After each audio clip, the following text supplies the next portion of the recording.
हमारे प्रधानमंत्री जी को देखिए, देश की सारी संपत्ति अपने अरबपति मित्रों को दे दी। लाखों करोड़ों के इनके कर्ज माफ कर लिए।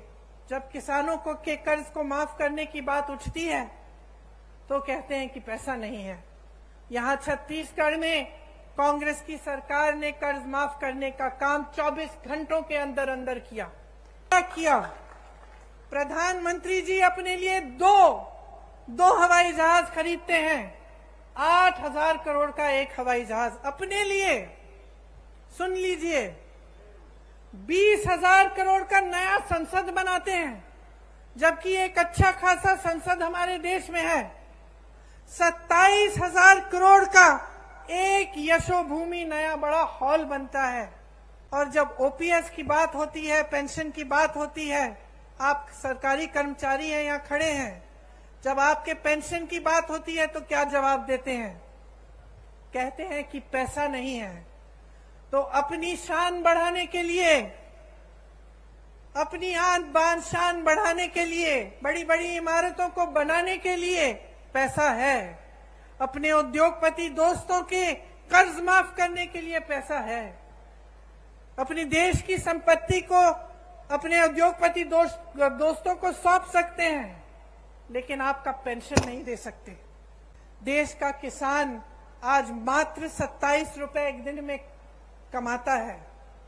सुन लीजिए, आप यहाँ किसान बैठे हैं, यहाँ आपकी सरकार आपकी सहायता करती है, बिजली पानी सुविधाएं आपको मिलती हैं। देश भर में किसानों को मजबूत करने के बजाय किसानों की कमर तोड़ी गई है। आज देश भर में किसान एक दिन में 27 रुपए कमाता है। और अडानी जी, जिसका जिक्र आपने किया, बड़े बड़े उद्योगपति कितना कमाते हैं बताओ? 1600 करोड़ रुपए एक दिन में एक आदमी कमा रहा है। 1600 करोड़ रुपए एक दिन में वो कमा रहा है। 27 रुपए आप कमा रहे हैं। आपकी संपत्ति उसको दी जाती है, जब आपका नंबर आता है तो कहते हैं पैसा नहीं है। ये सरकार चल रही है इस देश में। आप क्या अपने प्रदेश में भी ऐसी सरकार चाहते हैं?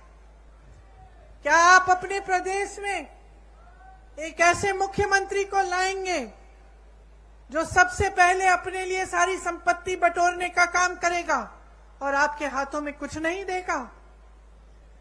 भाजपा की सरकारें जो हैं अमीरों के लिए चलती हैं। इसमें गरीब के लिए, मिडिल क्लास के लिए कोई सोच नहीं है। चाहे पेंशन की बात करें, चाहे आप जाति जनगणना की बात करें, मौन हो जाते हैं, कुछ कहते नहीं हैं। आपका ध्यान इधर उधर भटकाने की कोशिश करते हैं। कभी धर्म की बात करेंगे, कभी कोई और बात उठाएंगे जिससे आपके जज्बात जुड़े हैं। लेकिन जब सही बात आती है, जिससे आपके अधिकार बनेंगे, जिससे आप मजबूत बनेंगे, तो मौन हो जाते हैं। इनसे पूछिए, क्यों नहीं कर रहे हैं जाति जनगणना? टैक्स आप दे रहे हैं और मौज उनके उद्योगपति दोस्त कर रहे हैं। हर चीज पे टैक्स लग रहा है।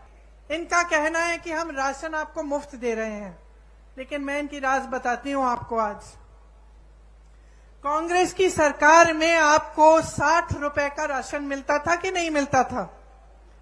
आपको याद है? आपको 60 रुपए देने पड़ते थे, आपको राशन मिलता था। उस समय किसी को याद है कि सिलेंडर का क्या दाम था? 425 रुपए था।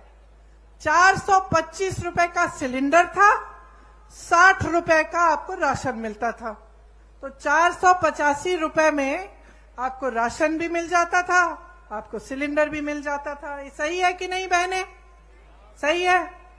अब इन्होंने कह दिया कि हम राशन मुफ्त दे रहे हैं। बहुत अच्छा। सिलेंडर कितने का दे रहे हैं? 1125 रुपए से 1200 रुपए में।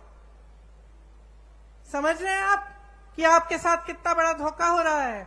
आपको कहा जा रहा है कि आपको राशन मुफ्त मिल रहा है, लेकिन जितना राशन का दाम पहली सरकार को आप जितना राशन के लिए देते थे, उससे कहीं ज्यादा सिलेंडर का है। तो जहां आपको 485 रुपए में दोनों चीजें मिल जाती थी, आज 1125 रुपए में एक सिलेंडर मिल रहा है। कौन खरीदेगा? अरे इनके उद्योगपति दोस्त आपके घर आके आपके लिए सिलेंडर खरीदेंगे? जहां जहां रोजगार का मौका था इन्होंने खत्म कर दिया। नौकरियां मिलती थी, रोजगार मिलता था पीएसयू से। इसीलिए पंडित जवाहरलाल नेहरू का जो नजरिया था उस समय कि बड़े बड़े पीएसयू बनाए ताकि जनता को रोजगार मिले, आज वो पीएसयू बिक गए हैं, निजी बन गए हैं। उसमें ना आरक्षण मिलेगा और ना रोजगार मिलेगा। आपको खेती किसानी से रोजगार मिलते थे और पूरे देश भर में किसान को इतना कमजोर बना दिया है कि वो बेचारा कमा नहीं पा रहा है। डीजल में जीएसटी, पेट्रोल में जीएसटी, खाद महंगी, सब चीज महंगा, गुजारा नहीं हो रहा किसानों का। और तीसरी जगह जहां से रोजगार बनते थे, छोटे छोटे उद्योग, जैसे आप दुकान, छोटी राशन की दुकानें, छोटे उद्योग जो हर जगह, हर जिले में, हर छोटे छोटे शहर में होते थे, नोटबंदी को लेकर, जीएसटी को लेकर वो भी बंद हो रहे हैं सारे।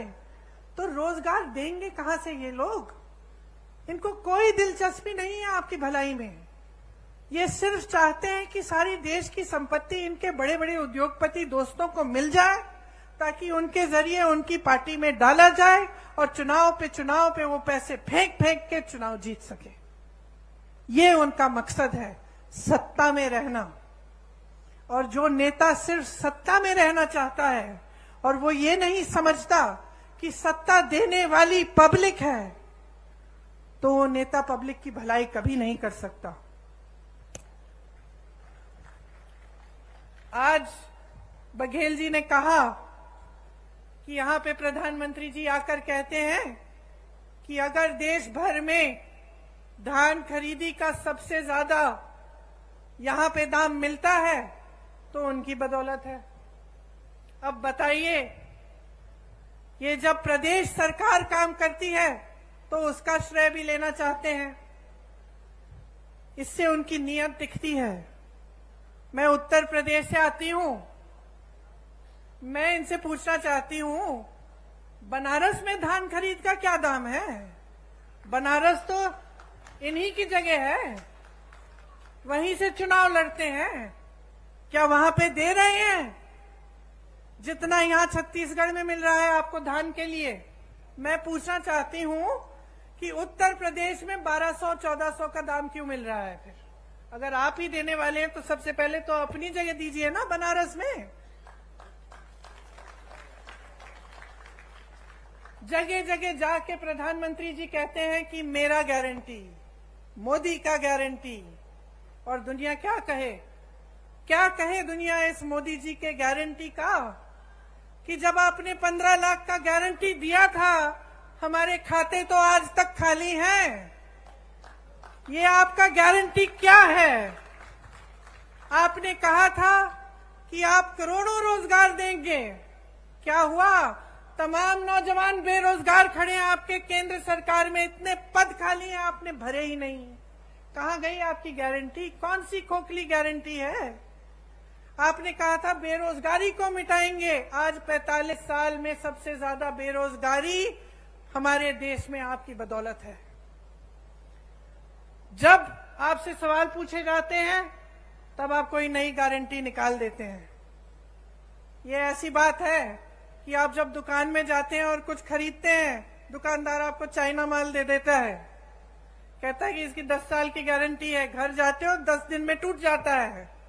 यही है खोखली गारंटी मोदी जी की, कोई गारंटी नहीं है। ये जो भरोसा लिखा है ना, ये भरोसा टूट गया है इनमें। पूरा देश देख रहा है, आपका प्रदेश देख रहा है, देश देख रहा है कि जो मुंह से निकलता है वो जमीन पे काम कभी उतरता नहीं है इनका। कुछ कुछ कहते रहते हैं, लेकिन जब कार्य करने का काम होता है, विकास करने का काम होता है, तो क्या होता है? बड़ी बड़ी इमारतें बनती हैं, नया संसद बन रहा है 20,000 करोड़ का, हॉल बन रहे हैं 27,000 करोड़ के, लेकिन आपका विकास नहीं हो रहा है। आपके पैसे, आपकी संपत्ति आपसे छीनी जा रही है, गरीबों से छीन कर अमीरों को दी जा रही है, बड़े बड़े उद्योगपतियों को सींचा जा रहा है, और ये आपकी संपत्ति है। इसलिए आज यहां खड़े होकर मैं आपसे कहना चाहती हूं कि एकदम जागरूक बन जाओ।